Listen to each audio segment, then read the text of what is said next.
With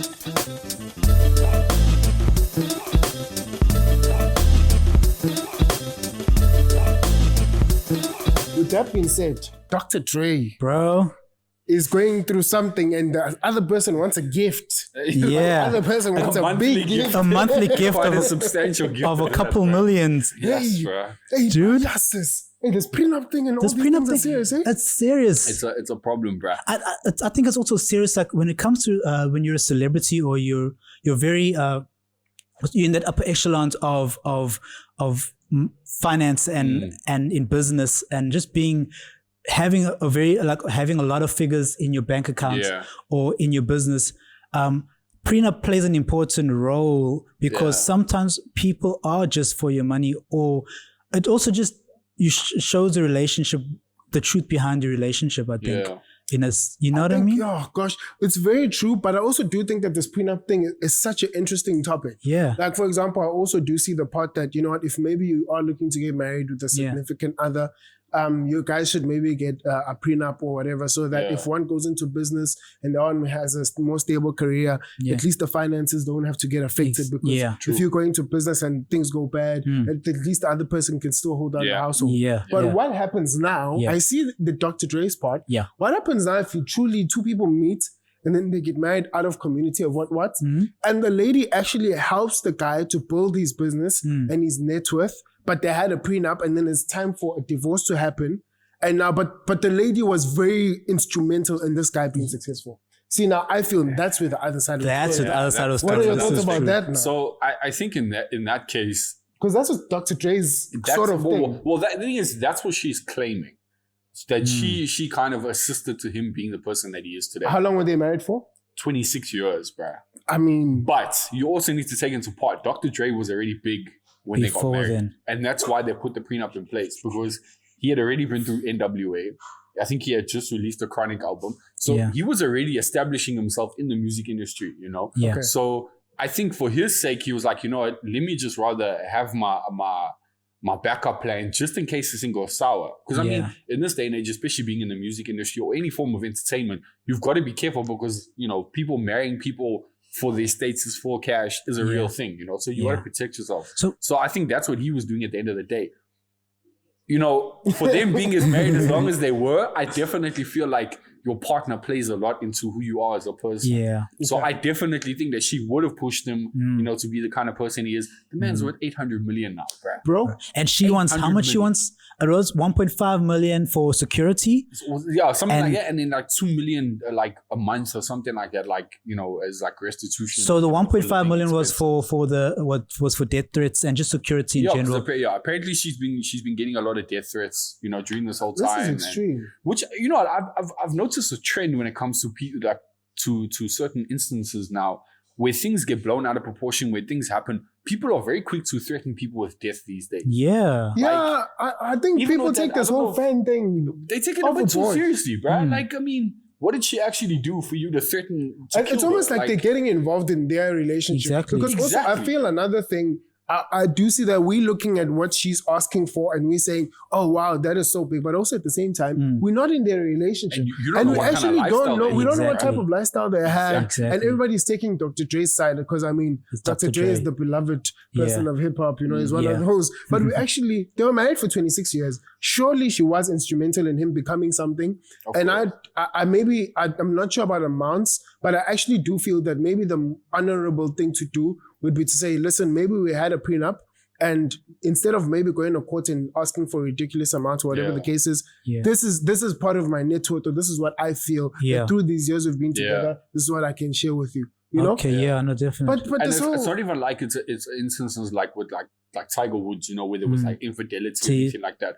She is claiming that he was like abusive in a sense, not physically, but like emotionally and mentally. Yeah. But I mean, you know, like, take what's given to you and go on your merry way. My thing is that's what I would do. She said that she got forced into the prenup. Would that just be for legal terms of just to kind of... That wouldn't surprise me though, because I mean, if you think about it, bro, it's like, say for instance now, you're an up and coming rapper, you've just released your first 2 albums, you know, you got money in the bank, you're on a skyrocket, you know, you're on that path to success, you meet a woman, you get married, she's a nobody. Yeah. or you're not going to want a prenup. Yeah. Okay. You don't know the intentions behind it. Yeah. I get you. It's so I understand where he's coming from. Yeah. I mean, for you to be forced into a prenup, it's not like you put a gun to your head. Hey, bro, sign this. Sign this. This is true. You had a choice. Okay, if this is what you want, then you know what? I don't want to be a part of this relationship, and you bounce. Yo, Jamie, you look like you're very touched by this subject, man. Yo, I can tell emotionally you're getting.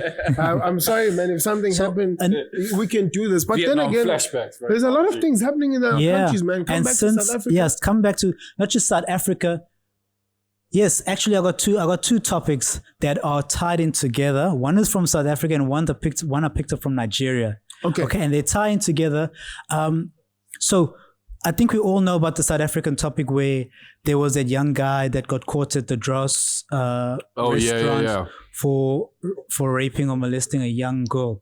Apparently, right now, as of this year, he got his sentence. He's facing a life sentence plus 5 years extra for drugs.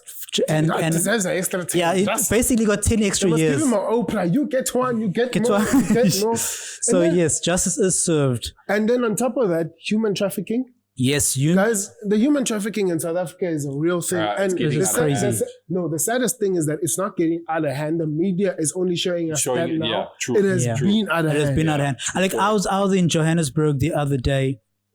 And I was in Johannesburg and I went to visit my girlfriend's brother, and he has a young daughter. And like, if we had to go to the mall or something, we had to hold tight onto this girl because we're also scared of the fact that we don't know anything could happen at that time, you know?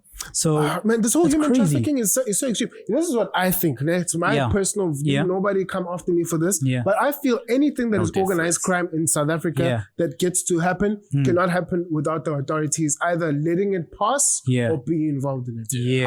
I mean, this is humans. This girl came out in the news saying that she was in an apartment where they were saying, no, it's not enough girls yet. We're going to leave you guys here. They gave them some drugs. We're going to go fetch more girls so that when there's enough girls, it's almost like the purchase order is not ready. When the purchase order is ready, then we're going to fly you guys And wasn't she going for How do you smuggle so many people? Yeah. Like, wasn't she supposed to be going for like a job interview?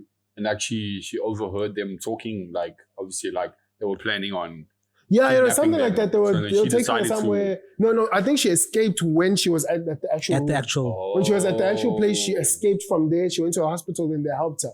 But my thing is, if you're saying that there's 20 girls being trafficked to a location, how does that fly under the radar? How does that?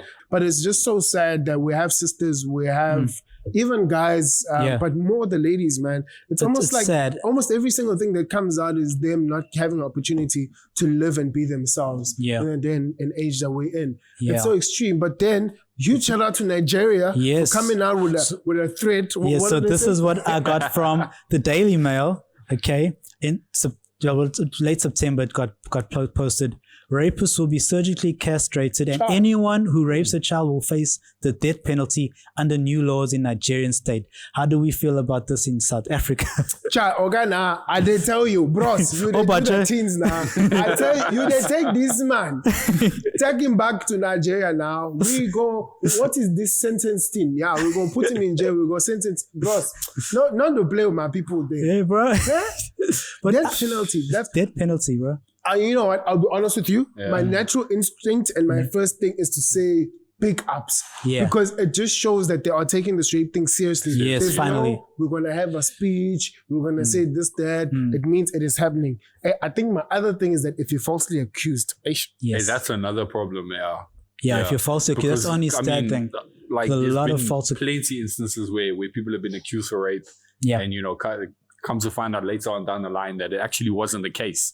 Yes. Imagine that now you get castrated and then all of a sudden they find out 10 years down the line, hey, this actually didn't do it. But you know what? Okay. So just to move aside from that, the fact that, we do get innocent people that are affected, but I think it also threatens the people that are actually have those intentions and motives towards people. That's a very good point. I mean, I'm thinking about the very same thing, that I feel like the very fact that there's a death penalty will probably drop the crime in itself. Significantly, because you're like, I don't want to die. Do I die? Or do I don't even know why it's an option, but do I die or do I? Then you're like, okay, maybe it should drop it. But I did say, like, you remember on Twitter, there was that thread where people were coming out saying they're rape, whatnot. And some people were actually falsely accused in the thread. The survivors, and some people some guys were falsely accused because you know how Twitter blows things out of proportion and people were just getting mentioned, and it's like some guys actually, I think one guy filed a court case because this girl put his name on the actual thread, but there was never rape.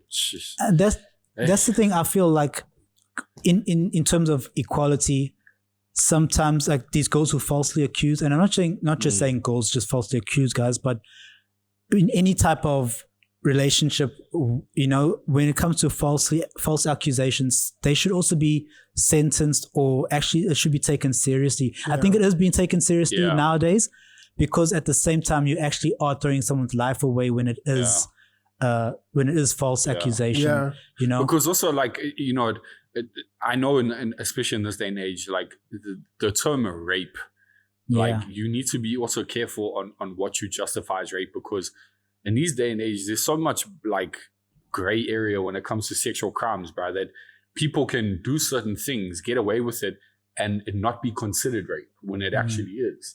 Guys, people they must just make an app, and before you do something, two people put a fingerprint there. I agree, I consent, you consent, then that's out the way.